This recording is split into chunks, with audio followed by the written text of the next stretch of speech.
Hello, good morning and welcome to Joy News Desk with me, Mamiesi Nyamiche Thompson. Coming up this hour, contractor on Pokuase-Nsawam stretch shows project will be completed in 9 months. Very bad, bad, beyond bad. We're more on our desk and also beggars back on the streets after months Ghana Immigration Service rounded them up. These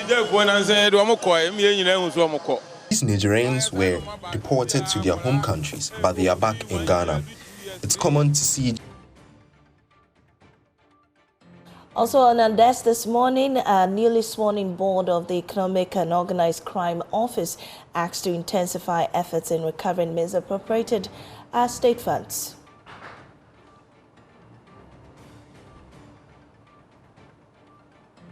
These plus business updates on our desk. Don't go away. We'll be right back.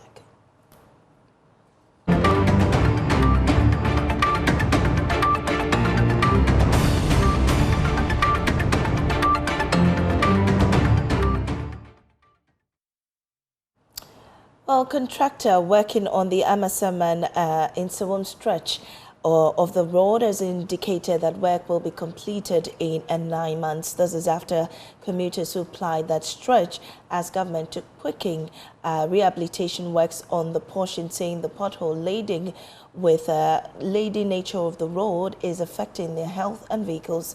Some transport unions had also threatened to protest if nothing was done about the road. We'll hear from them shortly, but first, let's hear from Michael Ashali.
Just days ago, this was the reality.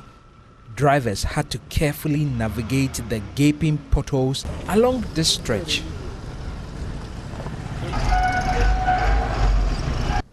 But today, the experience is much different.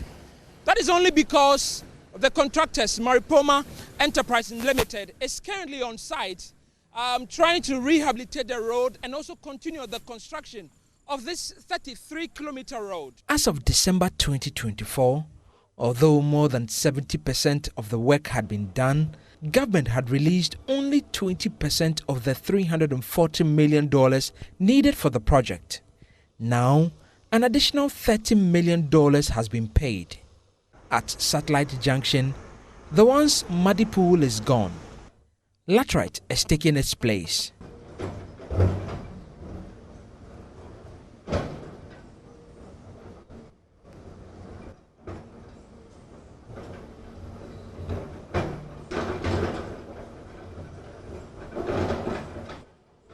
We are suffering, very suffering. How are you suffering? Because we can't come out if it rains. Just a very small downpour, we can't come out. The road become very flooded. Some of the manholes have to be at least filled. The road is bad. I am happy the contractor is back. I had to frequently change my tires. The contractor should try and finish. Earlier, drivers threatened to stage a protest over the deplorable state of the road.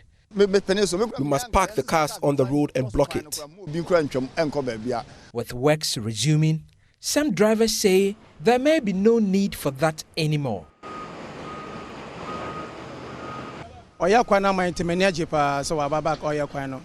Na adentina we ni aji.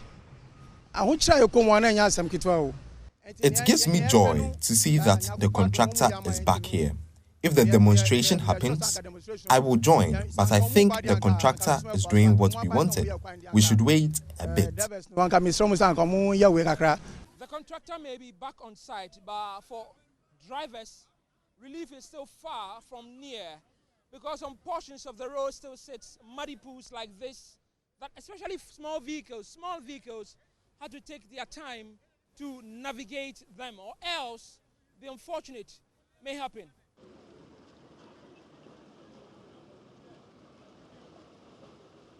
It is on one of those sections that Amos Mensah slipped and fell. I came here to work. While crossing the road, I slipped in the mud. Look, my sandals are torn. The original completion date was July 2024. It was later revised to May 2025. Now, Maripoma Enterprise Limited, the construction company, says the project will be ready in 9 months. The maintenance is not going to take a lot of time.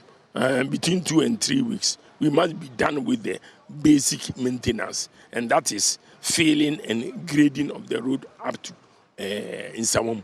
But I said we started on Saturday. Within 2 and 3 weeks, we must be clear. How about the major road? How many months or years are you going to spend in a construction? Yeah, we have up to May 2026 to complete.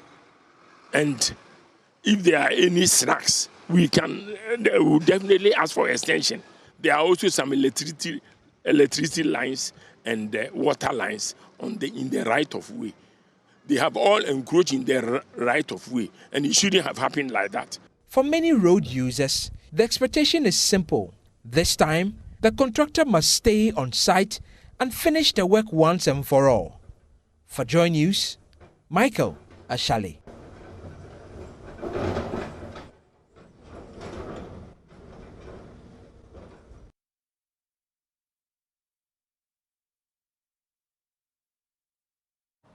Well, joining us on our desk is project lead engineer Abdullahi Mahama on Zoom. We're grateful for your time on our desk. Well, what measures are you putting in place to ensure that there's steady progress of work, considering the history of abandonment of this particular road?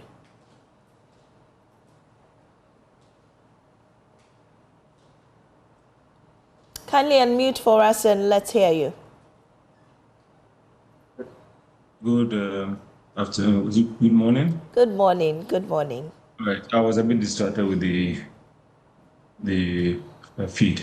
Right. I didn't hear what you said. You can just play back and. Yeah. We know you started work on the road already, at least since yesterday. What measures have you put in place to ensure steady progress of work, especially considering the history of abandonment of the construction? Well, I would say good morning to your cherished viewers. The contractor has been paid, and as a senior project manager, I have mobilized my team to start the works. The most distressed areas that went viral in that section that has been addressed. In fact, we started working on Saturday.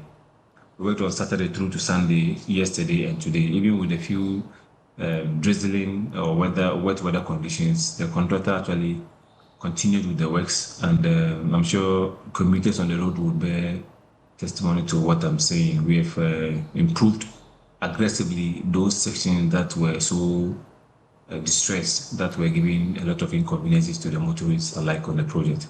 But that area is being addressed, and the contractor has not just planned to do maintenance work, but we're moving ahead with the other side of the road to continue as planned. In fact, we're actually crashing our program so that we can do a lot, having in mind that the government has honored the side of the obligation by paying the contractor the amount due the contractor to execute the works on the road. So then that means government owes you nothing at all with regards to this particular project? Yeah, so the outstanding IPC that was raised by the contractor for the past 17 months is the one we are talking about that has been issued to the contractor. So as and when the contractor works and raises further certificate, government would, as a matter of urgency, honor the contractor's certificate, and then we continue the work. Where we have resumed, we are not anywhere stopping the works that are ongoing now.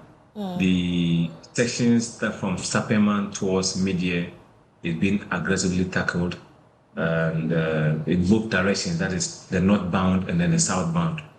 Sapperman around the China Mall towards Lady Red has also been tackled. This morning, I'm just coming from Amasaman Stadium Judge, where another team is aggressively improving the riding quality of the road. The footbridges are also being tackled. And the contractor, in fact, we are actually remobilizing to side, but the skeletal gang of workers have already resumed work, and we are moving to at least compensate for the lost time that accrued due to the stored work from the contractor's side. How are you managing the traffic situation, which has really been the bane of the issue there about the construction? How are you managing the traffic plus the 24-hour service you're rendering to get the road in motion? It's actually under control. We have our trained traffic wardens who are manning various sections of the road, and we have improved, even adding more signalized or traffic directional signs to actually direct motorists as to which of the lanes should you to use when the construction is ongoing. It must be advised that we have to be a bit tolerant with the workers on the road. Many a times that's the challenge that we've had with motorists who are applying the route.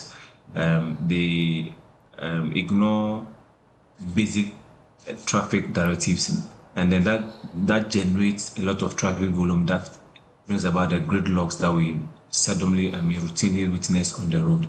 So I'll just admonish or advise motorists as well as the passengers who are in their cars that they should be able to, inform their drivers, or at least chastise the drivers when they decide to ignore the traffic wardens on the road. Because if you allow the traffic wardens to take the lead, but they are working the stress, so they know that if you move in a certain direction, you may be blocked along the road. So when they are giving directions as to where the driver should use, it's only proper that we actually adhere to those basic principles or basic directives of the traffic wardens and then traffic signs that have been placed on the road. And I think that would reasonably traverse the route and continue our journey towards our destinations. We understand that work will be completed in 9 months. Can you explain to us the detail, what's going to go into the construction? What kind of work should be expected? Well, per the contract extension of time granted, we were supposed to finish, I think, next year, April, at the end of April. The contractor, having been paid now, is maybe crashing the program to do extensive work without delay. When we are challenged with maybe activities beyond our scope, as in beyond our strength, which is actually make a legitimate claim for maybe a genuine extension of time. Sorry. The contractor would come in and then get those things also resolved.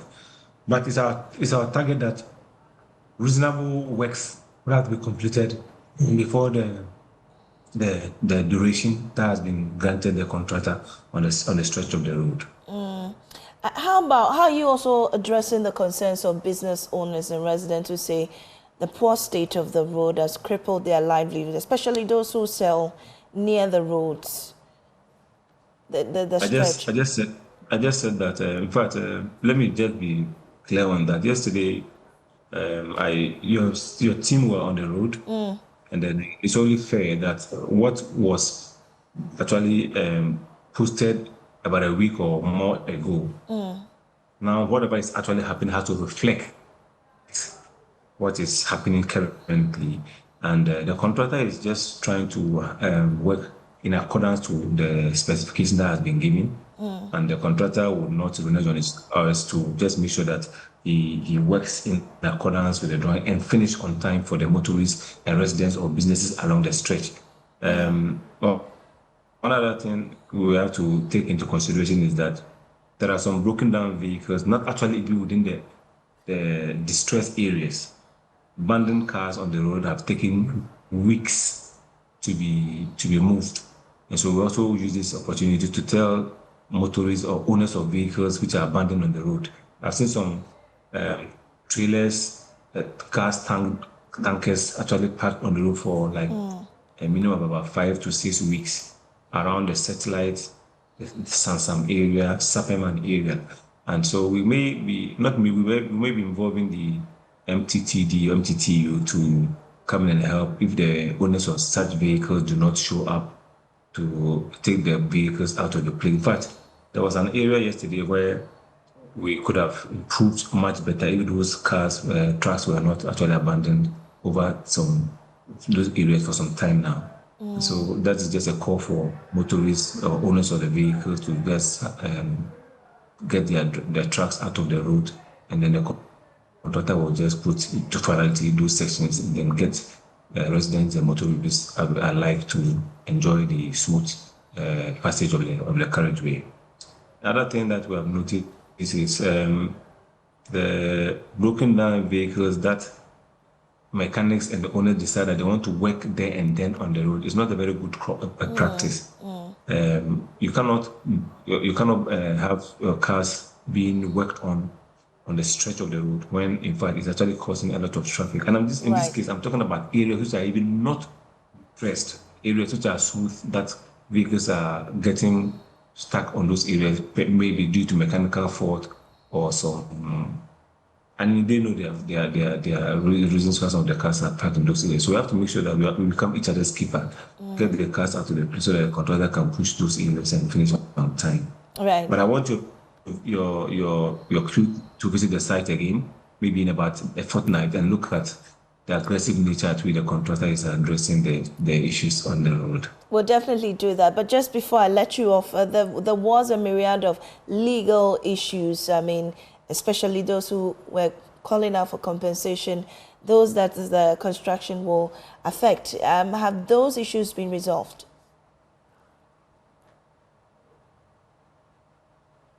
Not entirely. We still have some bottlenecks, 1 or 2 problems that are actually strategically located in areas that had to be addressed. In fact, the contractor is outlining all this and submitting to the government. In fact, reminding those who are in charge of those assignments to maybe speed up some of the areas around the Nsawam stretch where project affected persons claim that the compensation due them is not adequate. It's also being addressed. Right. There are a few others who have actually encroached on government land and who are sitting there expecting compensation to be paid to them by government. I'm sorry, those ones, if you're actually within the government right of way, it's only proper that you disengage yourself and move out of the said locations. The other few challenges are the relocation of the high tension poles and then the Ghana water underground pipelines, which are being addressed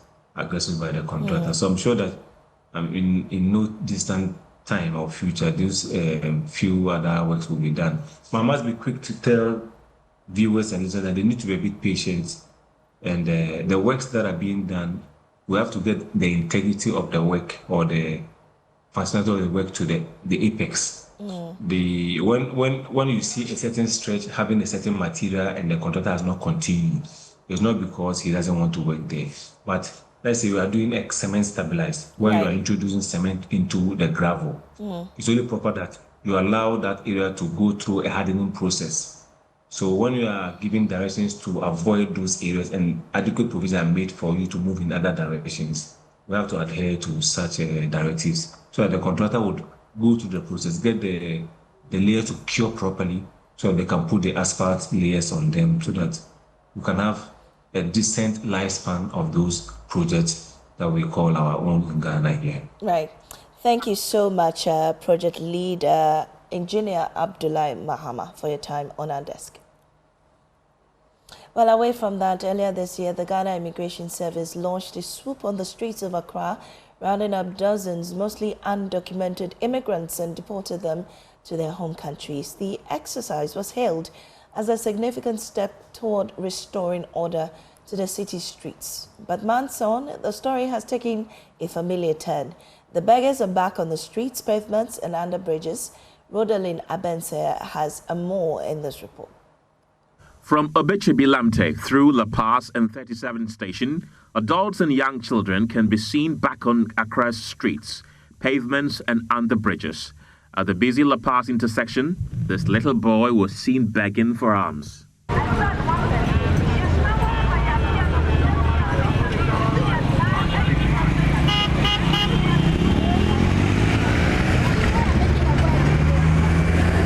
These Nigerians were sent to their country, but they are back, posing a great inconvenience to both pedestrians and drivers alike.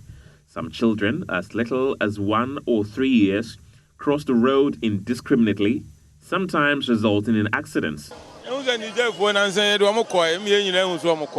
Nigerians were deported to their home countries, but they are back in Ghana. It's common to see children as young as 1, 2, or 3 years crossing the road indiscriminately, resulting in accidents. These illegal immigrants flee immediately they see the police and return to their base once the police are not in sight. Some beggars dodged during the swoop, hence were not deported by the immigration officials. The government deported them, but they have found their way back into the country. Since they don't have any business plying on the street, it is best for them to return to their countries of origin. Officials stationed at various borders must stop taking bribes from them at entry points.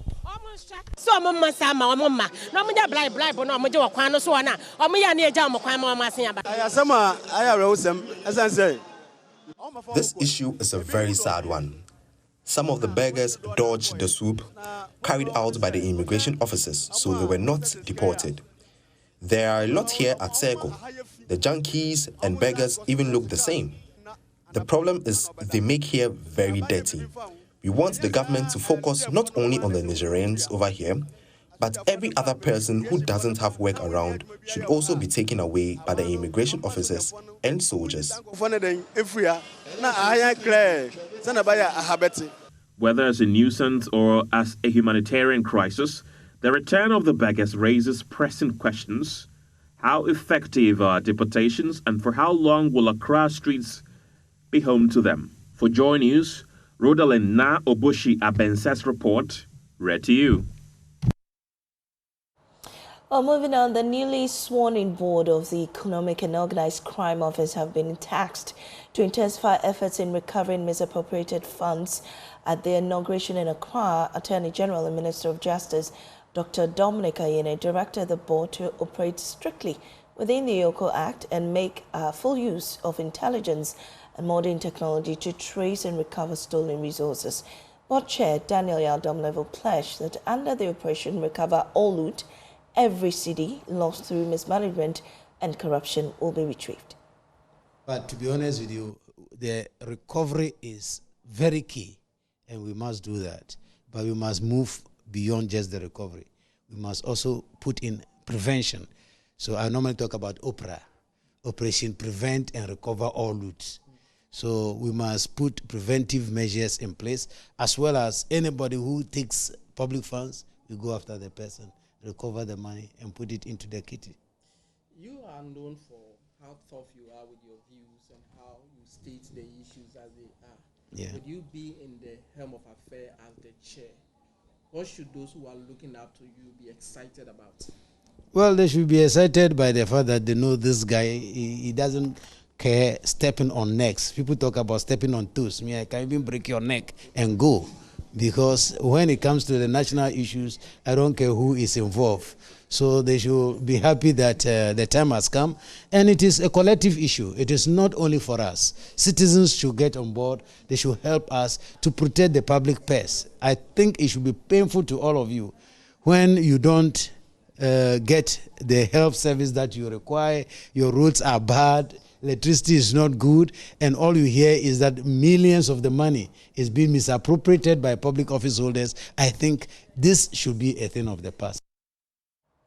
Well, EOCO Board Chair Daniel Domlevo joins me on phone. We're grateful for your time, sir, on our desk this morning. It's my pleasure, always. Well, you've pledged to recover every CD lost through corruption. Realistically, how will you retrieve these monies? I think I said we will recover the fee, but not every fee as you put it, which means that if I'm not able to see the last sector I have said, but we are going to recover the list.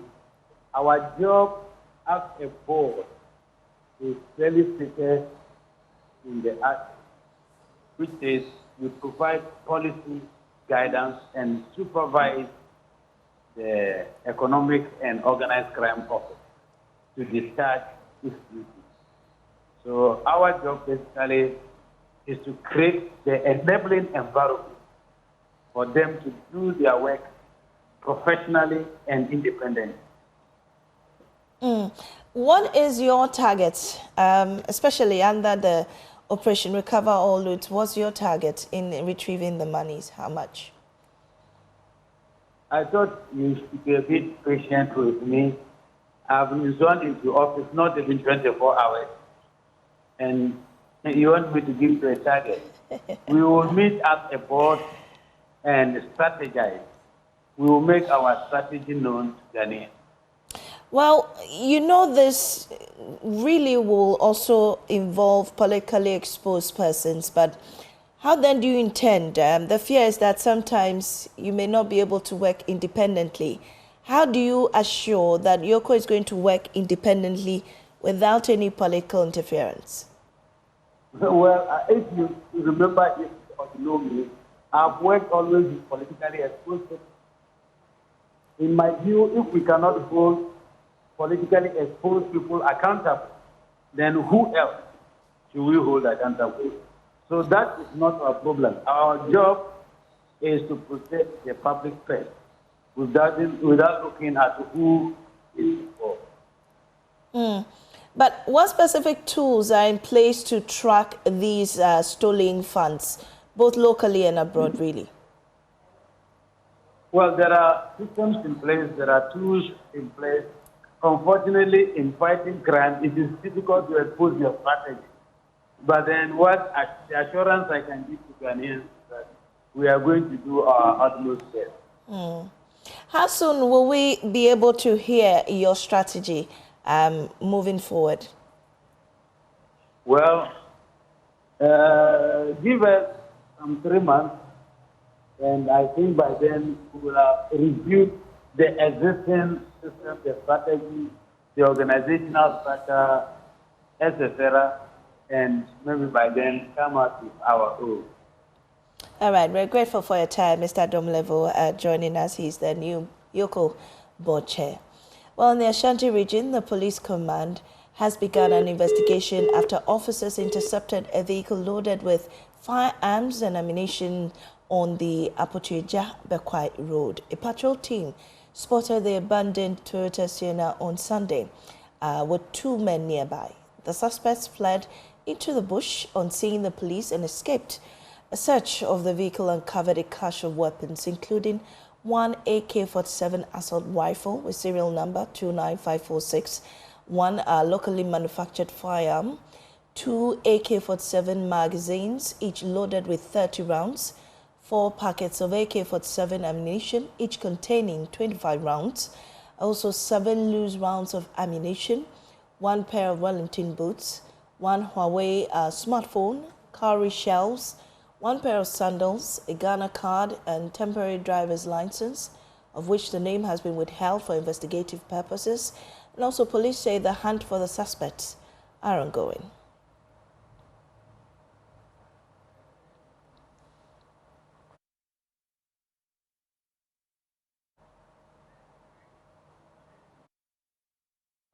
Moving on, a founding member of the opposition New Patriotic Party, Dr. Nyao Tamaklo, says the decision by the NPP to grant amnesty to previously suspended members is not only delayed, but raises questions about its sincerity. He expressed concern over the current state of the party, describing it as fractured and deeply divided. I think the call is in the right direction, but you ask yourself, is it sincere? That's the first question. Looking at the state of the party now, the party is totally shredded into pieces, and there are a lot of divisions. So you ask yourself, what really prompted them to come forward? This should have been done long ago, because most or almost those suspended are fine brains who could have brought a lot of positive change to the party. Vice President of South Africa's MK Party, Dr. John Lope, is calling on African countries to trade among themselves using their local currencies. Speaking during a visit to the Garmanches Palace ahead of former President Zuma's lecture, Dr. Lope said the heavy reliance on the US dollar has created over-dependence on Western countries. The domination that the West has over Africa. Every transaction in the world is concluded. The transactions take place using the dollar. For example, if Nigeria were to buy anything from Ghana today or from South Africa, the deal will be concluded according to the dollar. That will be the basis of the deal. That will be the mode of payment, the mode of transaction. Heavy reliance on the dollar has led to a situation whereby African countries, in particular, continue to depend on Western countries as if we can't stand on our own. While also speaking was the Garmanche Kintaki Teko Churu II, who backed the call, urging socio-economic unity to drive development across the continent. The fact that we need to come together socio-economically to build Africa and put it on the world map. That we must tell our story one more time, because the narrative has changed. We have third parties talking about our narrative, talking about our history. It's about time that we tell our own history. Your reflections of Africa's economic future on how we can trade and grow our own terms touch on something very vital. The freedom of nations to define their own path. Thus, what you have with BRICS. Ghana shares in the same spirit, and we applaud you greatly for that. Later today, Jacob Zuma, the former South African president, will give a lecture at the University of Professional Studies.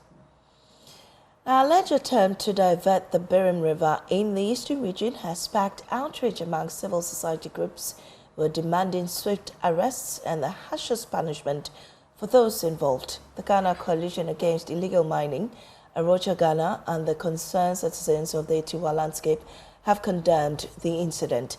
They are urging security agencies to conduct a full investigation and ensure that all implicated persons, including mining operator Emmanuel Gama, are brought to book. Engineer Dr. Kenneth Ashibe is convener of the Anti-Galamsey Coalition. Like Mr. Emmanuel Gama and all his collaborators, and make sure that they are brought to book. We make sure that they answer to the Minerals and Mining Act and give a maximum sentence, jail sentence as well as a fine, and make sure that we confiscate every resource that he has to ensure that we can restore, the damage that has been done.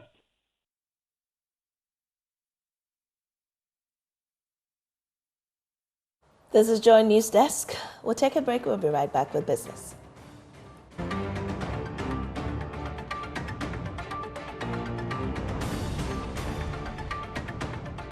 Welcome back to Joy News Desk. A desperate cry for basic necessities has led students at Wenchi Al-Farouk College of Education to take drastic action, citing chronic lack of water, appalling facilities, inadequate hostels, poor feeding, and sky-high fees, plus the denial of their SRC week. They've blockaded the school, halting all access. Student Union General Secretary Mahama Lume Livingston charged authorities to finally intervene. Vice Principal Abbas Ali Hussam responded with promises to resolve the issues swiftly. Anas Abid reports. For years, students at Al-Farouk College of Education here in Wenchi say they've endured neglect. Today, their frustration reached the boiling point. They've taken control of the gate, shutting down the college and demanding answers. These students aren't just angry, they are desperate. They cite a litany of grievances long and deeply felt. Deplorable classroom conditions, a crippling lack of water supply, severely crowded and inadequate hostels, complaints about poor feeding, and most pointedly, what they call sky-high exploitative school fees. We are unable to access our resource for a long time. This issue has been going on. We all know tertiary institutions pay school fees once, but we here at Al-Farouk, we don't know whether we are so special. And if you look at the school complex, I don't know what they are using the money for. I know that after paying your school fees, the school has to provide your school uniform. Schools have everything, but after paying the fees, they said we should also pay for school uniform and other things. We don't have classrooms. For over a month now, we don't have water. We don't, even when the water is running, it's not pure. Students claim that despite paying their mandatory SRC dues, they are consistently prevented from holding their annual SRC week celebrations, a vital outlet for student life and voice. And now, as I'm speaking to you, we have paid for our SRC dues. We have paid for SRC fees.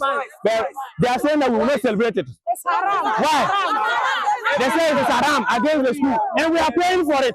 Why are we paying for SRC fees when we will not allow us to celebrate? General Secretary of the student body, Mahama Lume Livingstone, laid out these stark realities directly to student authorities during a tense meeting today, demanding immediate intervention. And second on the list is school fees breakdown. You are saying when the fees come out, you want it to be broken down so that you know, okay, this particular amount is going for this people and this one is also going there. Okay, over here we also have, you are asking the school administration to allow or allocate a full 1 week for the celebration of SRC week. To the shattered gates and unified student anger, college officials stepped in to calm the volatile situation. Vice Principal Abbas Ali Hussein offered assurances stating the grievances are being handled and will be addressed. I will stand to represent the principal to tell you that by his grace, we look at all these issues and solve them. So currently, we want you to put a stop to the demonstration in that answer. We wish you well, and we'll meet again. Reporting for Joy News, Anas Sabit, Wenchi. For Ghanaian youth, the call is clear. Start saving now to secure tomorrow. At the launch of the Elmina branch of the University of Cape Coast Cooperative Credit Union Limited, now stakeholders urge young people to build financial discipline and safeguard their future.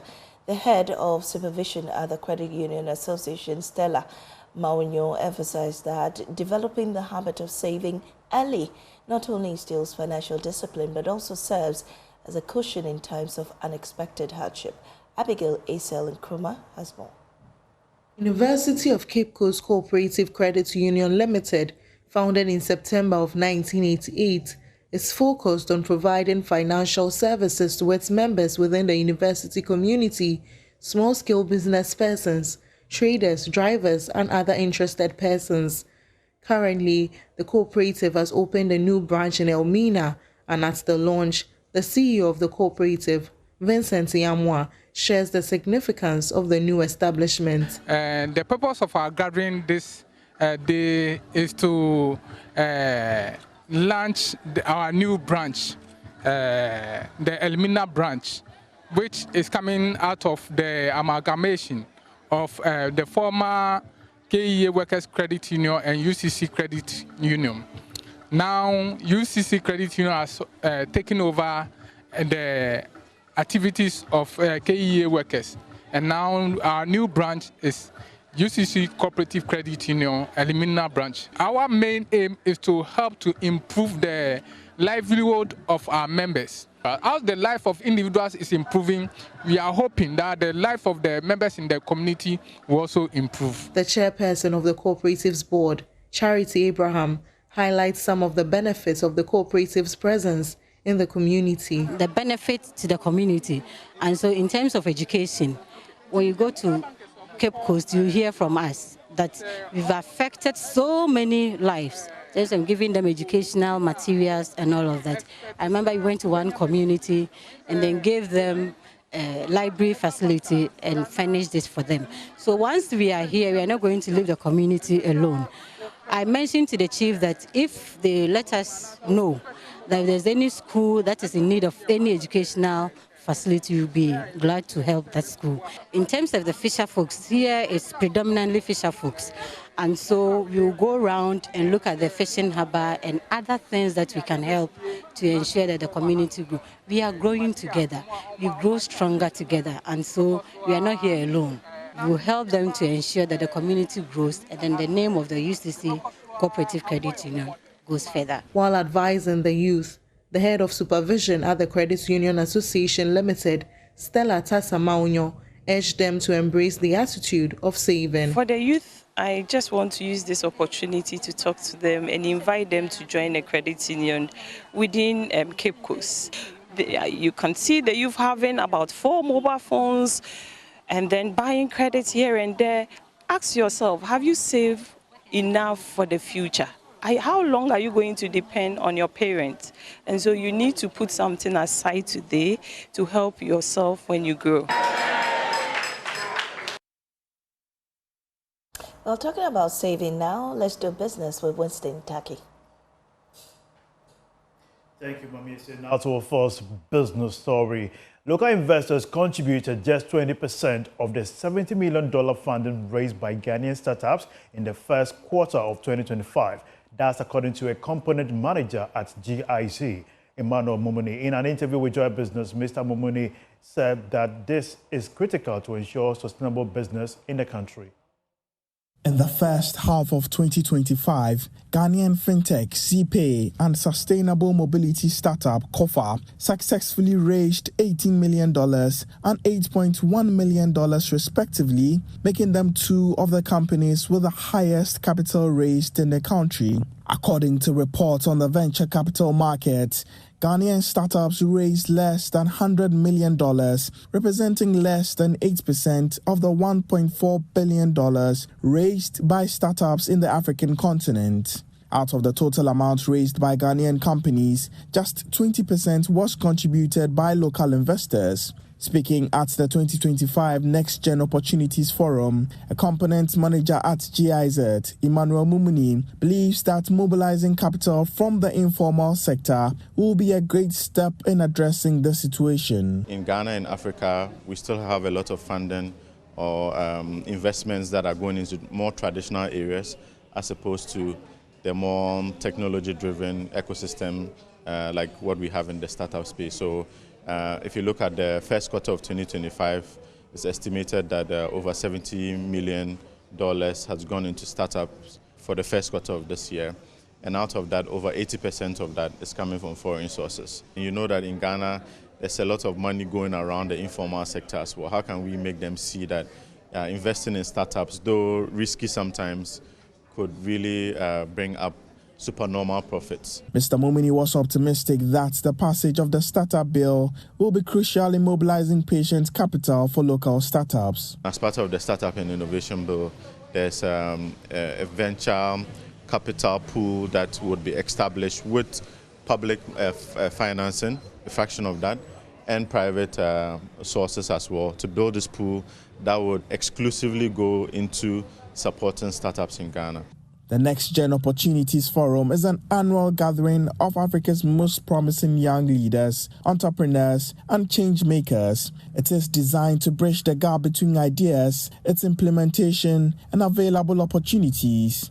Nabil Rufai is the media coordinator at Next Gen Opportunities Forum. Next Gen Opportunities is a platform that has been created as a build-up of the TEDx Laboni and then TEDx Accra. Now, it's a platform that's been created to share ideas with people in different capacities. So when you look at the marketing, branding field, those who have been able to build successful businesses, just come and share their ideas with young people who are now trying to set up businesses of their own. So here, it's not just about talking. We are looking at also giving concrete advice or suggestions as to how young people can really evolve and build something sustainable for themselves. In other development, Ghana has launched the Green Cooling Project to cut emissions and promote sustainable air conditioning. Project manager at GIZ, Philip Denzinga, says the initiative, funded by the Swiss Click Foundation and implemented by GIZ in partnership with the Environmental Protection Agency, aims to make climate-friendly cooling both affordable and energy efficient. The project manager at GIZ, Philip Denzinga. The project introduces state-of-art split air conditioners that use a natural refrigerant known as R290. He explains that the technology has almost zero impact on the climate and ozone layer, while also reducing electricity consumption by up to 2,000 kilowatt a year. We introduced the state-of-the-art technology that uses a natural refrigerant as a climate-friendly, environmental-friendly refrigerant, and the units, the split air conditioners, have the top efficiency class, 3 stars in Ghana under the labeling scheme. So we incentivize those air conditioners. We top up that the price is similar to a conventional air conditioner, but at the same time the client gets a much more efficient air conditioner, and it saves like everyday money. The Environmental Protection Agency says the Green Cooling Project marks a major step in phasing out old inefficient air conditioners and replacing them with climate-friendly, energy-efficient units. Director of Climate and Ozone at the Environmental Protection Agency, Felix Ado-Ojire, explains that the project is vital for Ghana's fight against ozone depletion and carbon emissions. The intention is to phase out the old air conditioning systems and then introducing new ones, and that has energy efficient air conditions, gases. So that's why we are talking about the R290. Yeah, so that will help us.